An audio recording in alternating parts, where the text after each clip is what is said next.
Mr. Chris Yount, how are you? I'm doing great today. Dominic, how you doing today? I'm good. It's so good to see you again. Yeah, nice to see you. Thanks for having me on. Yeah. I'm actually eager to hear from you because you and I come to know each other through a very long cross-global, pan-global way from a UK podcast I was on that you listened to as well.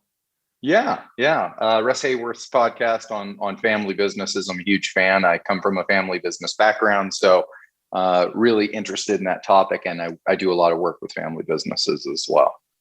Well, that's actually a good place for us to ease into why you would be on this show talking to trade professionals all over the world. Chris, I don't see tools in the background. Why would you be on a podcast talking to construction trades professionals about business? Well, I have a pretty obscene tool collection that's actually just beyond this wall in my I know you workshop, do. but Yeah. that's more of a hobby than the profession. The profession side is I was in a third generation family business, an 80-year history founded by my grandfather, Wow. and went through the standard generational handoff, growth, et cetera, and came to 3 years ago selling the business, which is a decision many of my family business friends have to face at some point in their life on which direction on that crossroads to go. And so that was the topic we started discussing that might make some sense for your audience, because there are so many family businesses in the trades. It is very much a generational type business that gets handed down father to son in so many cases, and generation 2, 3, 4, 5. Sometimes you look at that legacy versus that payout and try to understand what's the best path forward for me. And it was something I definitely had to go through. Yeah.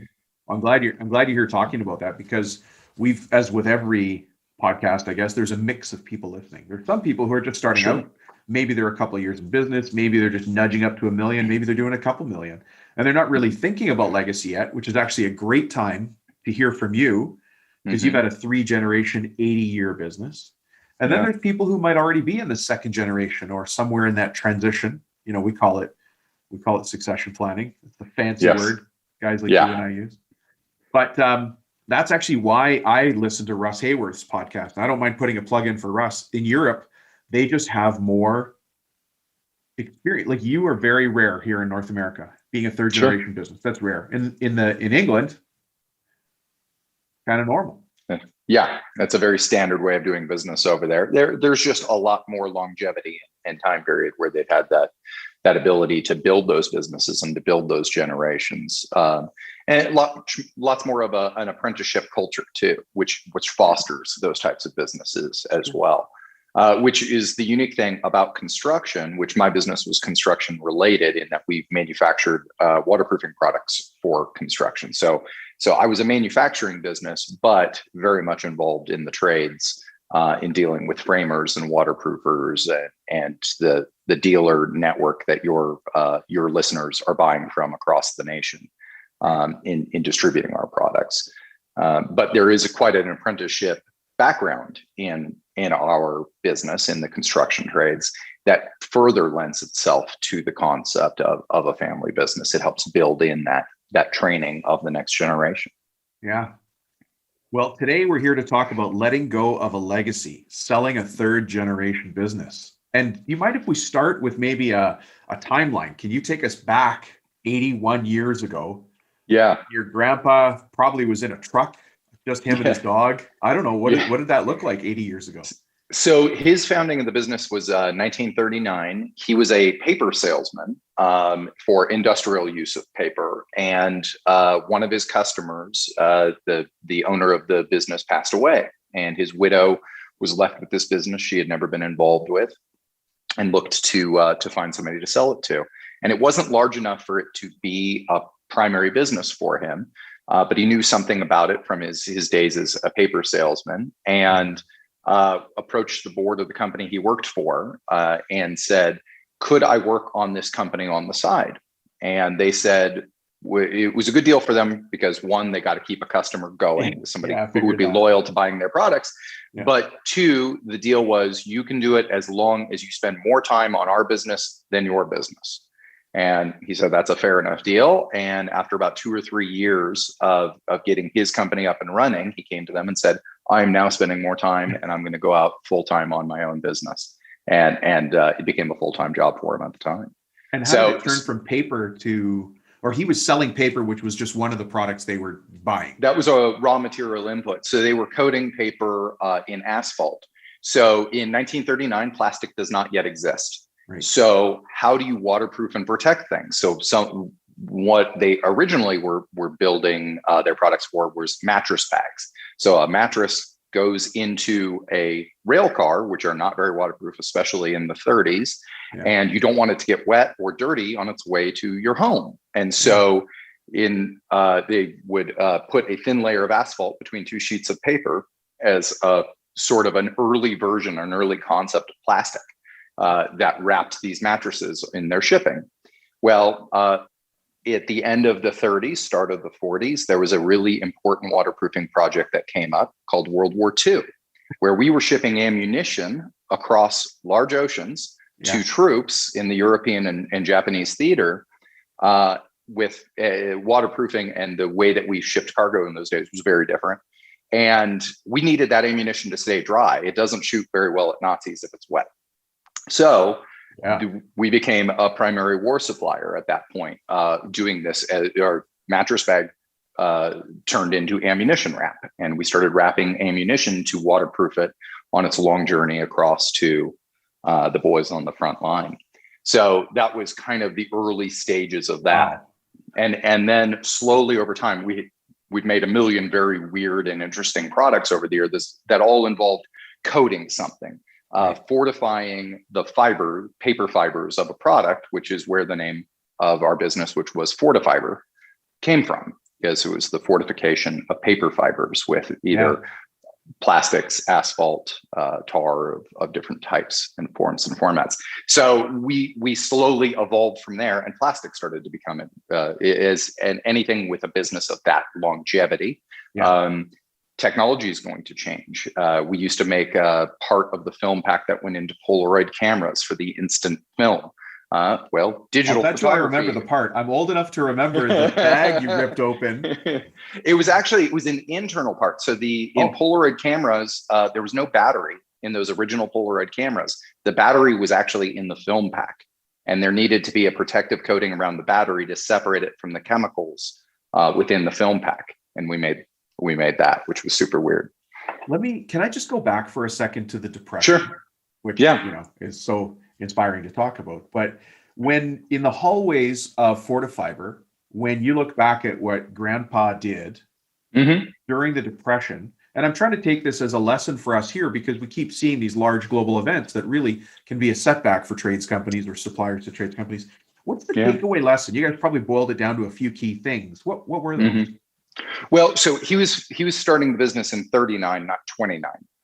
He was a young man. He was a young man starting out. There are a lot of legends about him in the Depression, because he was a very young man. He had just come home not long before that from World War I. He fought in World War I as an ammunition driver on the front, just taking trucks full of ammunition to people full of explosives to where they're blowing things up. Okay, yeah.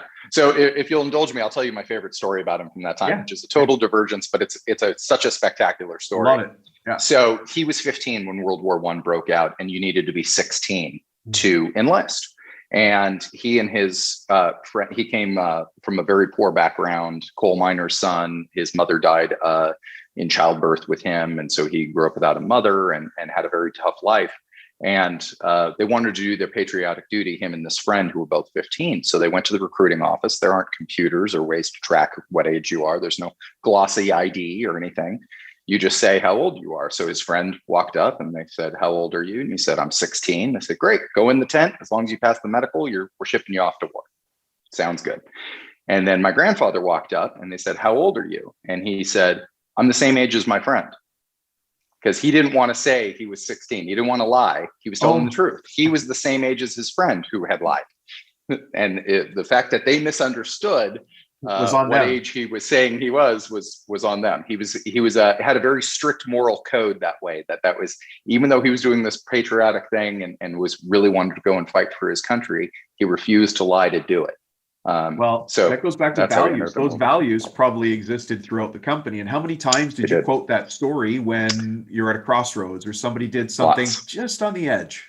Yeah, lots. And We were very, very much informed by that, by the ethos he left us of honesty and fair dealing, and which really seeps into so many family businesses. You find that the reason family businesses tend to do better, if you look at them as a whole, they tend to do better than say a private equity led firms over the long term, is I think the magical differentiator is culture. yeah, And you build that culture from usually a legendary founder, which we definitely had that recipe, yeah. and a value system that is drilled into every single thing you do. Every customer interaction, every employee interaction, every supplier interaction, all the way through, from the janitor to the guy who picks up the trash, gets treated the same. Can I interrupt for a second? Because I want Yes, our sir. listeners to pick up what you said. Chris, you were a third generation business. We're Yes. talking about the transition from what happens after that. But for everybody listening, I want you to take what Chris just said about what you guys might hear me talk about when I talk about values and think Dom's talking about unicorns and rainbows and pretty butterflies. But what we stand for is important. And there's a great saying that some of my rancher buddies in the prairies taught me, which is if you stand for nothing, you'll fall for anything. I love, now they Yes. say it with a great accent, as Cowboys do. I Yeah. won't do it. But people listening right now, you have somebody on your team that's going against your values. There's something happening in your company that's against your values. And well, Chris, I'll ask you, if something's going against the company values, how important is it to deal with it? Utterly important. And never underestimate how loudly a small action speaks. So we had a manufacturing environment. It's very easy for people to get hurt, and there's OSHA logs and all kinds of reporting, and there are myriad reasons that encourage you not to report those types of things if it's not too serious of an injury. And it was always very important for me, if I saw somebody with a little nick, a little cut on their hand, we need to record that. We need to report that. Oh, no, let's not. No, your safety is never up for compromise in this company. I will not accept it. I don't care if it costs me more money. I don't care if it increases our insurance rates. I don't care if it takes you away from your job for 45 minutes while we fill out the paperwork and do all the stuff to just put a little teeny Band-Aid on. Your safety is non-negotiable. And those are little actions where you say, oh, it's a little tiny nick, whatever. He's a big, tough, burly guy. This is not a big deal. But when you turn your back on lots of those little things, it adds up to safety doesn't matter in this company as one of the many values that you would want to promote. And it could be honesty, trustworthiness, safety, caring for your employees, et cetera. There are thousands. But those little actions, I think, speak volumes and have to be focused on as a leader. Yeah, very interesting. I touch on the importance of values and standing for something a lot here, but I think quite often people think, oh, he's a business coach. That's how he's supposed to talk. Let's sit in a drum circle and talk about our feelings, which I don't do that stuff. But values can come across like that. And I'm glad you brought up the example. That story about honesty, about your grandfather, his whole life gets distilled down in that case to one simple story. But then people in the lunchroom talk about it when they're faced with the decision, I don't want to say lie, but how do I make the truth work? Yeah. And they go, well, at our company, this is how, the founder did it this way. That's how I'm going to do it. And it's what should I do when nobody's looking? Yeah. You have a strong culture. If I took two of your employees, separated them into two different rooms, told them the exact same scenario, and they would handle it identically, that means you have a culture. And it can be a bad culture. It can be an Enron of, where, we would lie about the power contracts to Texas, and they would fall, or a tobacco company or whatever. You could take bad versions of this through history where there was a culture. Culture, it is not by itself good or bad. It's have you harnessed it for good or bad to promote the company forward. And so that, to me, that's the ultimate litmus test of your culture is you separated people out and you say, oh, this customer had whatever we shipped them broke, in shipping, what would we do? If everybody uniformly, we overnight them the right part exactly, okay, that's your culture, is take care of the customer. Yeah. Yeah. It could also be, prove it, send us pictures, insurance forms, blah, blah, blah, blah, blah. Okay, that's a different culture, and it's going to have a different result. Yeah. And it could still work. It just depends on your business and the type of industry you're in and how things happen. But Yeah. making it right, making the customer happy is never bad business. No, I cut you not in off my at book. the end of World War II on the origin story. Yeah. So I'll let you keep going here because I want to learn from you what it's like. You got it. You and your family got it to a third generation business, and then you sold it. That's a big shift in probably how you view yourself. Mm-hmm. Your business card's actually what you wear on the inside when it's a family business. Right? Yeah, anyway, it is. I'll let you keep going. It's a big emotional change. Well, so we kept going through the decades as you do, and another axiom from my grandfather that continued on was he always said, change is the price of living. And that was such an important part of us that every one of our manufacturing plants had a plaque with that engraved on it at the entrance near a picture of my grandfather. And we would refer back to it because over 80 years, things are going to change. Like I said, the original product was to waterproof things, and plastic came along. Plastic is better. That's fine, and so the business has to change. If we just kept making mattress shipping bags and ammunition protection, that wasn't a great business in the 60s. There wasn't a great need for that because plastic started to take over, and certainly was bad in the 80s, 90s, and 2000s. So we continued to evolve as we went through the generations. My father taking over after my grandfather. We made products for agricultural uses, and slowly in the 50s and 60s started making building products, things that were doing water control layers within a house, think of it as Gore-Tex for your walls. So we want to keep the liquid water off, but when you take a shower, we need the vapor to escape from your home, and when you cook a pot of spaghetti and these types of things. So that slowly was growing from the 50s and 60s as a percentage of our business as other businesses fell off and no longer made sense as we evolved and continued to change, to the point that when I inherited the company, building products was by far the vast majority of the business. It was about 90% of the company, with a few things within packaging and agricultural and a couple other ancillary businesses. So that was sort of the evolution of the company, where change was the price of living. It's a part of who we were and what you had to do. And so that means adding manufacturing capabilities and factories, closing manufacturing facilities and factories and things like that. Over our 80-year history, we had 10 different factories, as many as 4 at any one time, as few as 1, and moving up and down with the pulses of the business, the types of products we were making at the time, and whatever the needs of the business were. And that's life, is as a leader of a business, is constantly adapting, constantly reinventing, constantly looking over the horizon to the next thing. Yeah. What part of the country were you guys based in?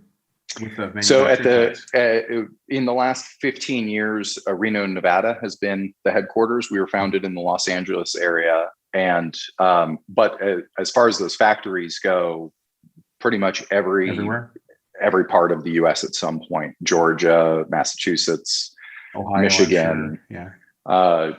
No, we didn't have Ohio. We had Tennessee. Yeah, there was 10 of them. So they were all over the place. Down there. Portland. Yeah. So California, et cetera. So family businesses mean different things to different people, Chris. How many family members, and of course, there's some things you may not answer or may answer in your own way, which we're all okay with. All of us are giving Chris a collective wink right now. Whatever's comfortable for you. But how many family members worked in the business, like in the actual business itself? Yeah, we had a very interesting dynamic in that for every generation, there was an older girl and a younger boy. And it continued to repeat itself, including I have an older girl and a younger boy. And in each generation, the older girl did not have interest in the business and had passions elsewhere, very talented in other areas, but the business was not their interest. So we handed off father to son, not intentionally, but that was just how it happened to work out. And so we really only had 3 family members of our own in the business. So we always referred to it as a family business in that we had multiple generations of other families that ran through our company. including there was 2 other third generation employees during my tenure that were not related to me. And at the time of selling the business, 22% of our workforce was related to somebody who was or had worked in the company.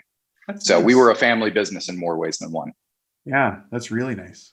So the fortunate thing of the father-son handoff, where we didn't have cousins, we didn't have siblings, we didn't have an uncle, et cetera, is if you study family business, that is one of the key things that keeps it from going to multiple generations. As you get too many cooks in the kitchen, it can become very common of having 6 or 7 family members. So Uncle Bob comes in and says, work on XYZ to an employee. And then cousin Joe walks in right behind him and says, stop XYZ.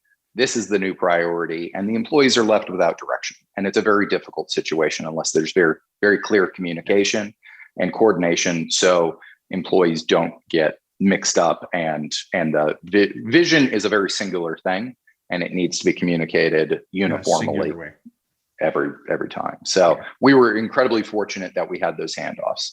Yeah, it can be difficult. And I know that you do board work for other family businesses. Maybe we'll talk about that as we go through the interview, but those experiences you have and those insights are invaluable, because a lot of difficult decisions have to get made. Sometimes, it depends on how those decisions get communicated.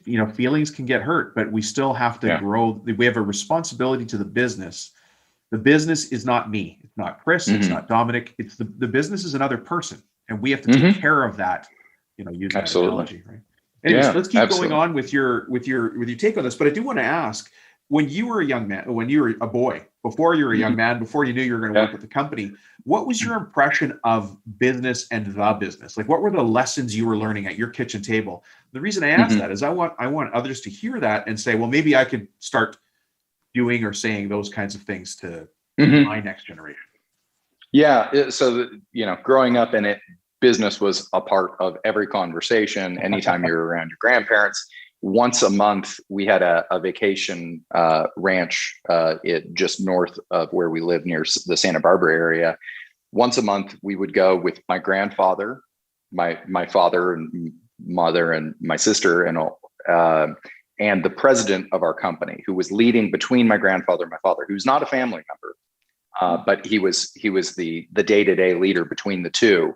Right. There was this succession. So once a month, I would go for the weekend on vacation, since I could walk, with a non-family member, my grandfather and my dad, and those three pretty much the entire time just talked about the business. And so as much as you could understand, you constantly heard yelling about commodity pricing and transportation issues and why the forklift didn't work, and et cetera, et cetera.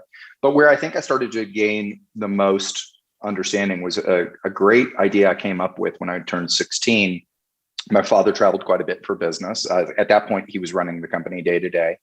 And we lived in a suburb of Los Angeles, and he would go off to LAX, which was about a 45-minute drive away, to fly out to wherever he was going that week.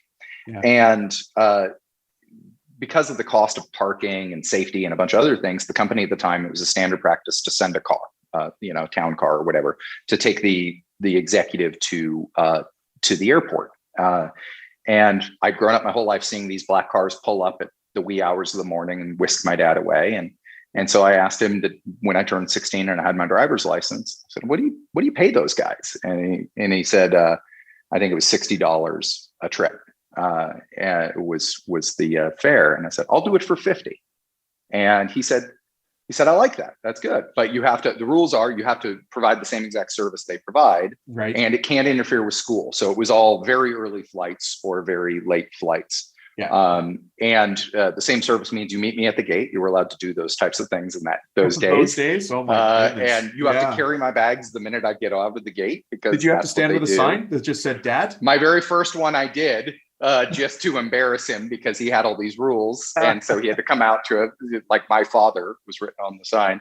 So people are like, that's weird that this kid is sitting in the, it's a French name. terminal. You'll get, you just how you pronounce it.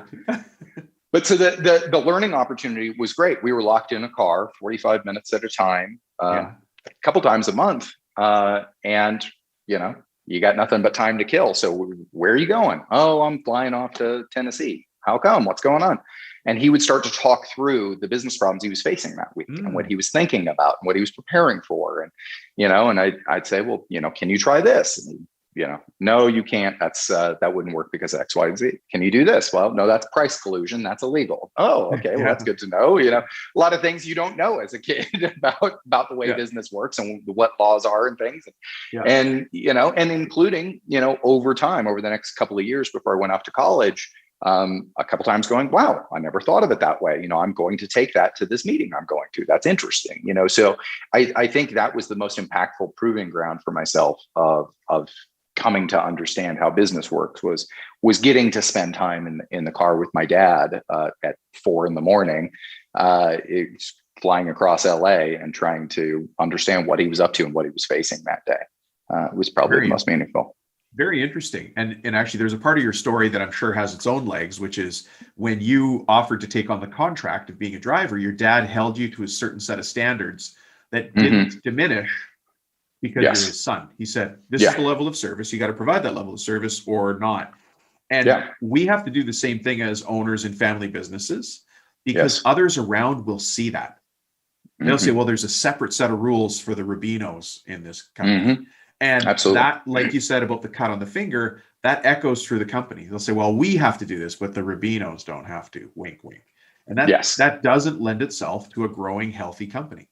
No, it doesn't. Yeah, it's very impactful, which is why my father also implemented a rule that once you graduated college, and this was true for my sister who ended up not being interested in going into the business, you had to have at least 3 years of outside experience before you were allowed to join the business in any kind of full-time capacity. We had done summer internship things we called slave to the secretary, which was whatever crap job somebody didn't want to do, we had to do. But in a real way, in a real sense, once we had our education, I knew the day I graduated from college that the only place in the world I could not work was at the family business. And so I had to go out and prove myself elsewhere, which was immensely valuable. Great policy. I would highly recommend. Let me ask, because I've said this on the show a number of times, that I believe in that path. Why is that a good idea? Why did that become a thing? Yeah, I think it's good for a couple of reasons. My father didn't follow that path. And I think he had the benefit of receiving a business as well as handing off a business. So he had lessons he had learned from both ends of the spectrum. And so where that policy was helpful is one for the child. You can gain some self-confidence. I earned promotions that were not related to my last name, which is pretty important. To have that feeling of accomplishment that wasn't given to you, because you do have a little bit of the emperor has no clothes feeling of when you're working in a family business, and even when I was at the lowest levels coming into the company, whatever I said, oh, that's great, sir, very smart, sir, you're very handsome today, sir, and you'd be like, okay, you're 65 and I'm 24, maybe we should have a little bit more of a power dynamic difference. So it's helpful from that perspective. The other helpful bit is for the company, in that if I came in and was told, okay, ever since your grandfather, we pulled this lever the same way. We've done the same thing every time we do whatever. Guess what I would do? I would pull that lever the same way for the next 50 years of my life. And by having some outside experience, even though it's not an extensive amount of outside experience, I got to come in and they say, hey, this is what we do with this lever. And I say, at the company I worked for before, they did something differently.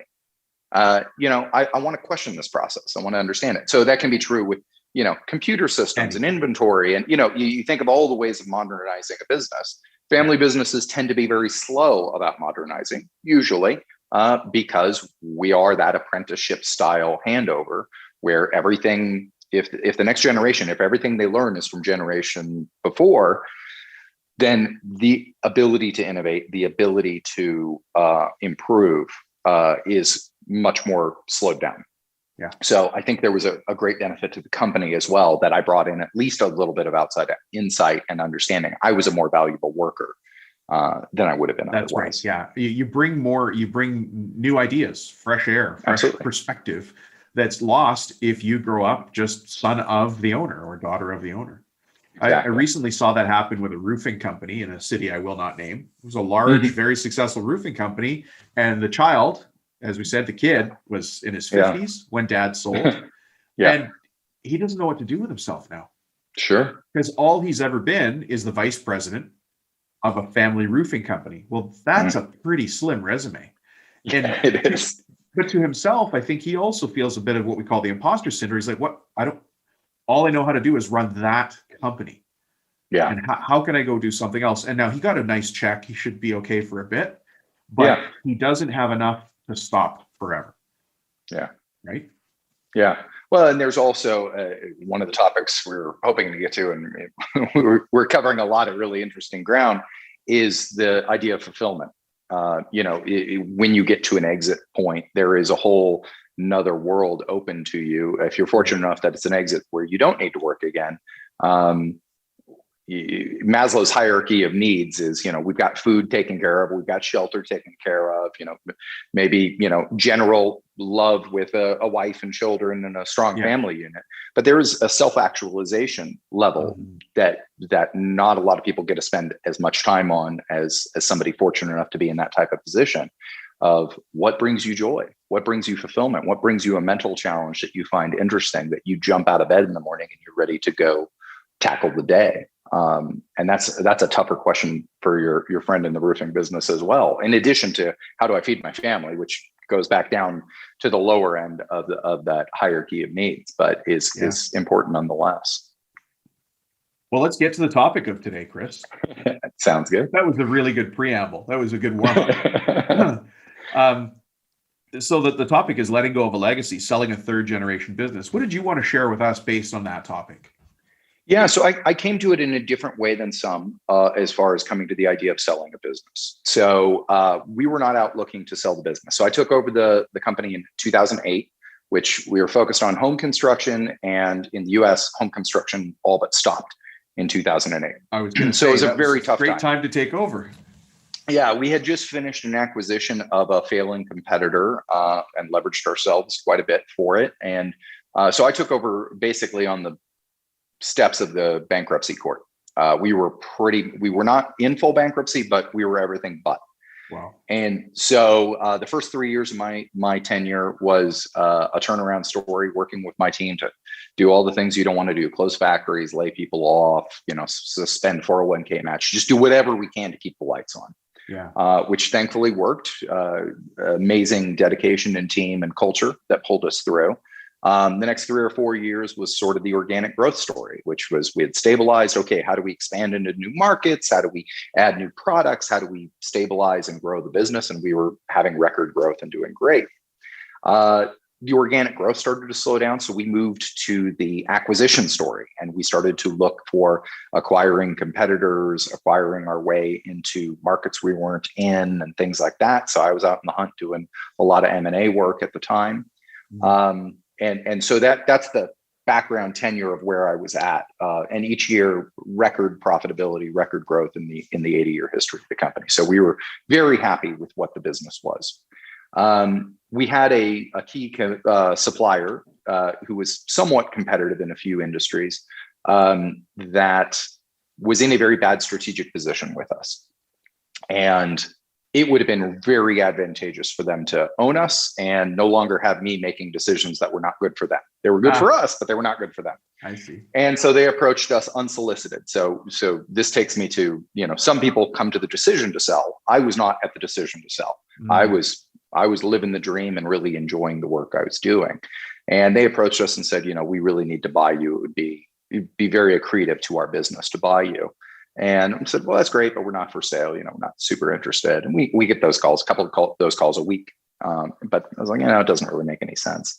They said, no, it's very important. We're backed by a private equity group. So we have essentially unlimited money. And we're just going to keep adding zeros to the check till you say yes.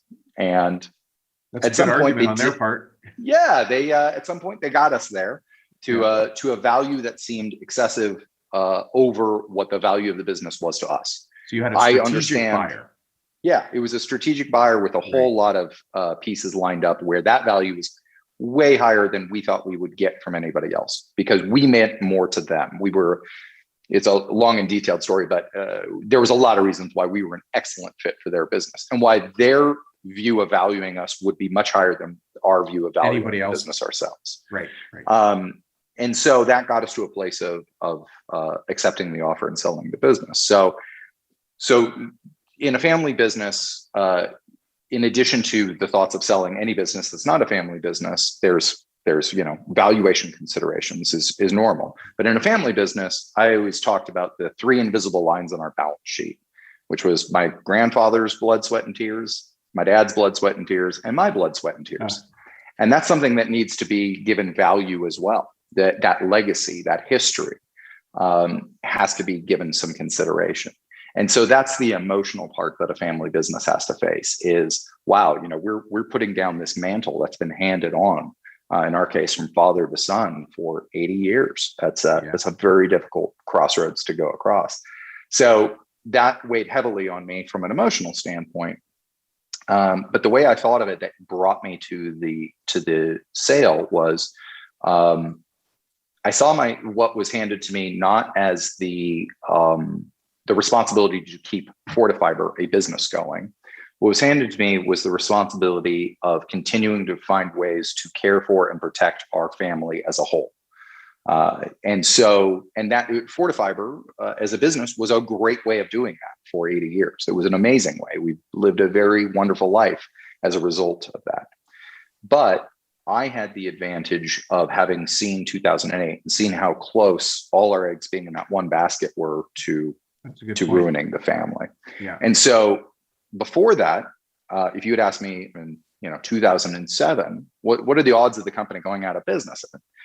The conceptualization of that is very difficult in that every minute of my life, the company had existed. And every minute of my father's life, the company had existed. Oh, that's a great viewpoint. Yeah. Yeah. My grandfather had since passed. And so there was nobody in living memory within our family who knew of a world where that business didn't exist. Right. It was air to you. It's just there. It's everywhere. It's as inevitable as the sun coming up tomorrow is that company being there. And so being able to look over the precipice in 2008 and really come to face the mortality of everything. Businesses are as mortal as we are, and as fragile as we are. And thinking about that and seeing, if my job is protector of the company, there's one pathway to think about. But if my job is protector of the family, that is a totally different mindset to think about as to what I'm doing. So can I do the best for the family by continuing to battle in this space with the various risks that exist in this space? Yeah. And the ups and downs and the very good years and the very bad years that come with it. We'd seen those patterns over the decades. Or could I do better with a pile of money that is in a diversified basket of investments that I can manage that can throw off enough cash to lead to a very comfortable lifestyle for my parents and my extended family and those types of things. Yeah. So that was a very big mind shift that took me to that decision point. Very interesting. And there's people listening to this show right now that don't know this, but they're maybe on the same path that your grandfather was on, or that your father was on. They just can't see that far into the future, but the decisions that they make now they're important. The story about going to the camp or the holiday place, to me, that sounds a lot like a strategic planning session that you guys did on a regular basis, where you stepped away from the business and talked about the business and what we're going to do without everything around you, the machines humming and whirring and people calling and people coming into you're just off on your own thinking about the business. And guys like you and I talk about that in terms of strategic planning, quarterly reviews, having regular meetings that are focused and directed on a particular subject, and then actions get taken from those. And maybe to you and I, that seems like a normal course of business, but a lot of people are looking for that certainty, those rhythms in business. And that's what guys like you and I talk about all the time. Yeah, it's a great tool to set up. We were fortunate. My grandfather, not a lot of founders like to set up boards of directors. Because usually it's a genius that's a hard charger with a great idea. And my grandfather, somewhere in the probably would have been the mid 50s, set up his own board of directors, and that tradition continued on through the generations. And setting up the rhythm of quarterly board meetings and full day board retreats and management team retreats and those types of things, in addition to the family version of those, which is I never went on a vacation with my father where we didn't spend 90% of the time talking about business. Right. Both before I was in the company and after I was running it, and he was essentially the chairman of the board, but not involved in the day-to-day. We still, talk about. Drank daiquiris by the pool, talking about business, wherever we were. So you don't need to be a multi-generation family business, is my point, to have those types of tools and techniques. Oh, no. That's how you get there, though. Yeah, that's how you get there. Absolutely. Fully agree. Or you get to the point where it is not that you can sell it, but to the point where your business is buyable. And I like to remind people of that. We have to take that perspective that, am I making this business buyable? If you want to sell it one day, that's fine. But that's only one side of the transaction. I can take care of me. I can't take care of the buyer. I want my business to be buyable. And to do that, it has to look a certain way. It's like selling my car. At the least, I'm going to wash it. I'm going to clean it. I'll probably put some better fuel in it for a couple of weeks to make it run a little bit better. But I'm doing the things to make it buyable. And we have to do the same thing with a company.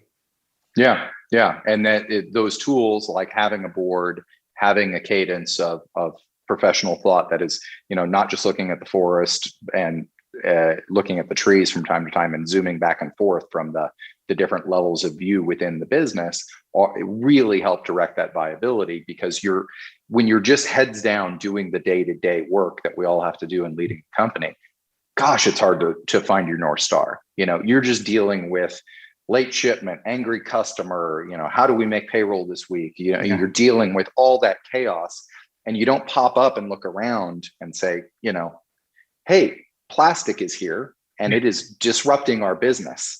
We need to shift and go this direction and come up with something new. And that's where you get that kind of vision. That vision. Well, that kind of vision is something you're very familiar with. I understand you're on quite a few boards of directors or board of advisors. What's that look like? Yeah. So I retired. I helped integrate the company for a year and a half with the acquirer, and then decided that I was ready for a semi-retirement and creating what I've been terming a designed life.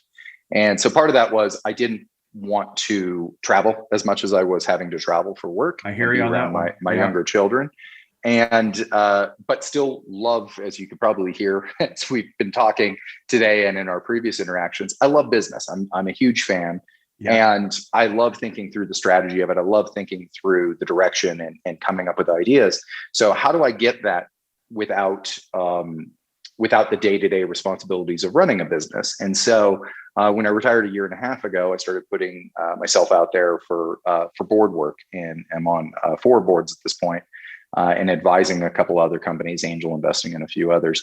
And it's sort of like grandparents to grandchildren versus parents to children, where you get to be the fun one. You get to come in and do the enjoyable stuff, but not the actual dirty work of actually getting it done. So I get to come in and we get to talk about very high level problems and how do we attack this market, and how do we grow sales, and how do we build a culture, and all these wonderful things. But I don't actually have to get my hands dirty doing it day to day.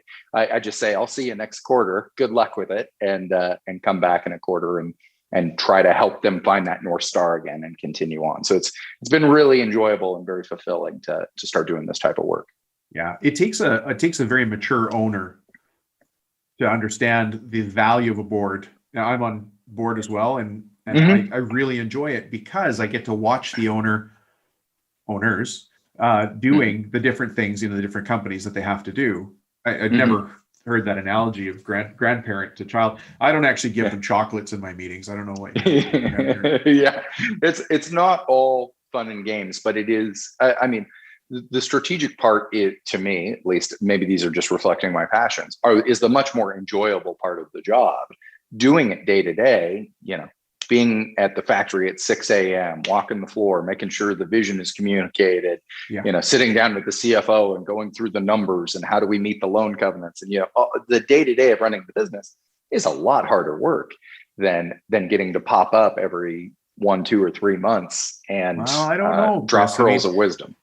I think that the value that you probably bring as a board member is the reminder, hey, let's look up and look at the horizon. Here are the things I see from my past experience, which is what you have a great background in doing multiple times now, and through multiple iterations even your own business. So, hey, if somebody wants to talk to you about maybe you being on their board or what a board looks like, because many people don't know, how would they find you and ask those questions? Yeah, the best way to reach me is through my personal website, which is christopheryount.com. And I'm sure you'll have a link in the description of the podcast and all that sort of stuff. So that's got all my contact information. I've been writing articles for Forbes and Family Business Magazine, so it has links to all of those there to get a sense of my writing, including I have a special link within my articles I did a series of 3 articles on boards for Forbes. Wow. It's a 3-step process of the first one, how do I know I need a board? Number 2, now I know I need a board, how do I build a board? And number 3, once I've built a board, how do I optimize it and get much more value out of it? And so I was taking basically the question I get all the time of people with entrepreneurs and other people in different stages, and decided to distill all my thoughts into a 3-step article, which is a really great place to start and get some thoughts. And if somebody wanted to chat with me, all my contact information is there, and be happy to talk to your audience more if anybody had any questions or thoughts. Yeah, I'm sure you'll get some people asking you about that. For people listening who are maybe walking their dog or driving or on the treadmill or whatever you're doing, Christopher's last name, you go by Chris, but the full website is Christopher Yount. Can you spell your last name for us? Yeah, Yount. And so it's Christopher with a C, CHRISTOPHERYOUNT. Yeah, these days there's so many spellings of different names. It's very tough. Yeah. So, and I know some people prefer LinkedIn. I'm pretty active on LinkedIn and sharing articles and writings and things that I'm doing on there. So it's an easy place to connect with me as well for the simpler version of those types of things. But yeah, happy to speak with anybody in your audience if they have questions or are looking for some guidance. I've got a huge passion for family business. So people who are, starting that generational type view of their company, or are multiple generations into it, I love it. And I love helping them get there and be able to enjoy the success my family's enjoyed from having a family business. I hope people reach out to you. I've really enjoyed our interview. I love this kind of discussion. I think one of the things that makes this show different is I'm working very hard at bringing another level of business understanding, the strategy as well as the implementation. I don't like theory. Theory's not for me, but the reality of making things happen in a business is different than what a textbook says. Absolutely. But those textbook models and examples have ways of coming to life through stories. And your story today is a great example. Those things, that's what I try really hard to do on this show. And having you on the show, just for me, that's an exclamation mark on what I'm trying to do. So thank you. Yeah, I appreciate it, Dominic. It's a great show. And I enjoyed listening to various past guests talk about this kind of stuff. It's very enlightening. Thank you. Well, we'll have you back on the show again in a couple episodes. Thanks, Chris. Sure. Great. Okay. Thank you so much. Bye-bye.